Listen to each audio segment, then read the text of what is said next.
नमस्कार मित्रांनो, आज आहे 24 मार्च. बघूया होता शिमगा.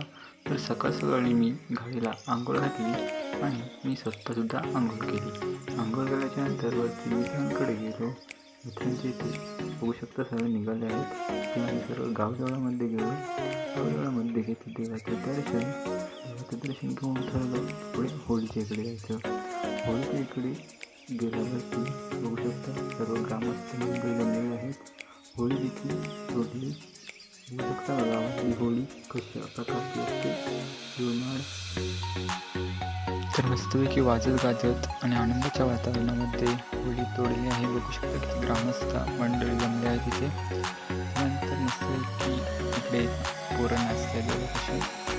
होळी तोडल्याच्या नंतर सर्व ग्रामस्थांनी होळी सानेवरती घेऊन गेली. सानेवरती पोचल्यावरती आम्ही